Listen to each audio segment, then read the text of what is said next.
Welcome back to official Akhtar Rahman sir YouTube channel. एक नए video में आपका फिर से बहुत बहुत वेलकम है दोस्तों। फिर से एक बड़ी अपडेट जो है इस बार एक्सप्रेस इंडिया की तरफ से आ रही है। आप देख सकते हैं कि स्क्रीन पर आपको पूरा का पूरा एक न्यूज़पेपर का फॉर्मेट यहाँ पर क्या है नज़र आ रहा है दोस्तों, और जिसमें साफ साफ तौर पर हेडिंग दी गई है सुप्रीम कोर्ट से रिलेटेड की अल्पसंख्याक संस्थांना आरटी लागू नसल्याचा फेरविचार कशासाठी, इस तरीके से इन्होंने अपनी हेडिंग यहाँ पर दी है और तमाम चीज़ें बताई है। क्योंकि 2014 में भी एक बार ये मामला जो है कोर्ट में गया था माइनॉरिटी इंस्टीट्यूशन का, खास करके टीएटी को लेकर, और एक बार फिर से 2025 में जो है कोर्ट में ये मामला चल रहा है दोस्तों। तो उसी को लेकर यहाँ पर पूरा का पूरा आर्टिकल जो है वो छापा गया है। इस वीडियो के माध्यम से हम समझेंगे। वीडियो में आगे बढ़ने से पहले चैनल पर नए हो तो प्लीज़ चैनल को सब्सक्राइब कीजिए। तो देखिए यहाँ पर जिस तरीके से बताया गया है कि शिक्षक हक्क कायदा लागू करण्यातून अल्पसंख्याक शिक्षण संस्थांना देणाऱ्या सर्वोच्च न्यायालयाच्या घटनापीठाच्या 2014 मधील निर्णयाचा फेरविचार करण्याची गरज असल्याचे सर्वोच्च न्यायालयाच्या खंडपीठाचे नुकतेच म्हटले।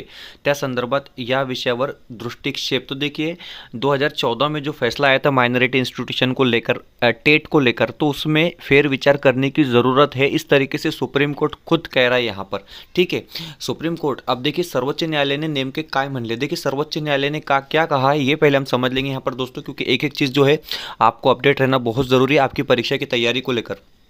यहाँ पर सर्वोच्च न्यायालय कह रहा है, मतलब सुप्रीम कोर्ट कह रहा है कि अनुदानित असो व विनानुदानित अल्पसंख्याक शिक्षण संस्थांनाही शिक्षण हक्क कायदा आरटी लागू होणे गरजेचे आहे, असे मत सर्वोच्च न्यायालयाच्या 2 सदस्यीय खंडपीठाने नुकतेच व्यक्त केले।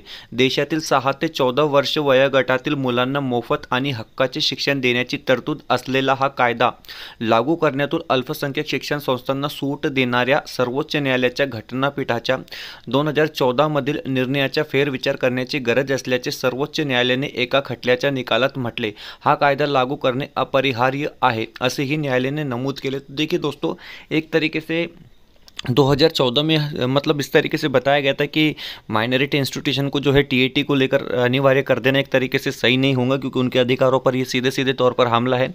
इस तरीके से उस वक्त जो है सुप्रीम कोर्ट ने कहा था। लेकिन सुप्रीम कोर्ट अब क्या कह रहा है, अब क्या कह रहा है कि इस पर फेरविचार करने की ज़रूरत है। ठीक है, उसके बाद देखिए आरटीए तरतुदी का लागू न होत्या, देखिए उस वक्त जो है आरटीए की तरतूद क्यों नहीं लागू थी।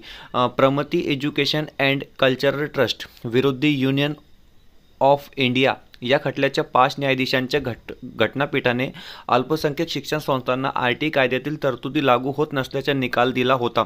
अनुच्छेद 30(1) अंतर्गत धार्मिक आणि भाषिक अल्पसंख्याकांना शिक्षण संस्था स्थापन करून चालविण्याचा अधिकार मिळतो। अल्पसंख्याक दर्जा असलेल्या अनुदानित व विनानुदानित शाळा या अनुच्छेदाखाली स्थापित असल्याने त्यांना आरटी कायदा लागू करने अधिकार बाह्य है, ऐसे घटनापीठाने म्हटले होते। देखिए उस वक्त क्या कहा था कोर्ट ने कि अल्पसंख्यक संस्था जो है वो अनुच्छेद 30(1) के अंतर्गत आती है और इनको आरटीए कायदा लागू करना जो है वो अधिकार बाह्य होगा, इस तरीके से उस वक्त जो है कहा गया था।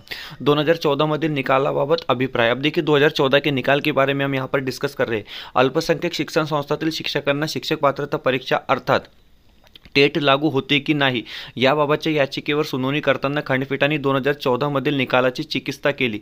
अनुच्छेद 30(1) अंतर्गत येणाऱ्या अल्पसंख्याक शिक्षण संस्थांना आरटीए कायदा लागू करण्यातून सरसकट सूट देण्याची Pramati educational and cultural trust खालच्या निकालाबाबत आम्हाला गंभीर शंका आहेत, असो न्यायाधीश दीपांकर दत्ता आणि न्याय मनमोहन यांच्या खंडपीठाने म्हटले। या खटल्याच्या निकालाचा आणखी मोठा न्यायपीठाने फेरविचार करावा का याबाबत सूचनासाठी हा निकाल सरन्यायाधीशांनी ठेवावा, अशी सूचना खंडपीठाने त्यावेळी केली होती। खंडपीठाने नोंदवलेले महत्त्वाचे मुद्दे। अब देखिए खंडपीठ ने मतलब अदालत ने क्या मुद्दे रखे थे, एक एक मुद्दा आप यहाँ पर समझेंगे। बताया गया था कि अनुदान असो वा विनानुदानित अल्पसंख्याक शिक्षण संस्थांना आरटी कायदा लागू झाला पाहिजे, त्यांच्या अंमलबजावणीने अनुच्छेद 30(1) अंतर्गत सुरक्षित केलेल्या अल्पसंख्यक स्वरूपावर गदा येत नाही। ये अभी की कोर्ट की बातें आप यहाँ पर देख रहे हैं ना। खंडपीठ ने अपने क्या मतलब अभी जो 2025 में है उसमें क्या मामले जो है सुप्रीम कोर्ट ने रखे हैं। ठीक है, उलट आरटी कायद्याच्या अंमलबजावणीची अनुच्छेद 30(1) उद्दिष्टांनी मिळती जुळती आहे। अनुच्छेद 21 शिक्षणाचा हक्क आणि अनुच्छेद 30(1) या अंतर्गत विरोध नसून त्यांचे परस्पर सामंजस्याने सह अस्तित्व असू शकते असल्याचे हवे, अशी नोंद न्याय दीपांकर दत्ता यांनी केली। आता पुढे म्हटले आहे आरटीए कायद्याच्या अनुच्छेद 12(1) नुसार वंचित घटकातील मुलांना शाळा प्रवेशाच्या पातळीवर 25% आरक्षण देण्याच्या तरतूद सामाजिक चे आणि प्राथमिक शिक्षणाच्या सर्वत्रीकरणाचे व्यापक उद्दिष्ट पूर्ण करणारी आहे। ही तरतूद काही प्रमाणात संस्थात्मक स्वायत्तेवर परिणाम करणारी असली तरी ती अल्पसंख्याक दर्जाचेच उच्चारण करते का हा प्रश्न असून त्याचे तथ्याधारित विश्लेषण आवश्यक है। अशा संस्थांना सरसकट सूट अपेक्षित नहीं। तो देखिए कोर्ट यहाँ पर सीधे सीधे तौर पर कह रहा है कि उन्होंने तमाम जो है अनुच्छेद के हवाले यहाँ पर दिए हैं और बताया जा रहा है कि किसी संस्था को सीधे सीधे मतलब सरसकट छूट देना ये सही नहीं है। आरटीई के हिसाब से भी आरटीई कायद्यातील अनुच्छेद 12(1)(c)च्या अंमलबजावणीमुळे अल्पसंख्याक संस्थांना शाळांची पटसंख्या ओळख बदल नाही। अल्पसंख्याक संस्था त्यांच्या समुदायाच्या बाहेरील मुलांनाही शाळेत प्रवेश देतातच। हेच पारदर्शकपणे शासन मार्गदर्शित रचनेनुसार केले तर कोणत्याही अधिकाराचे उल्लंघन होत नाही।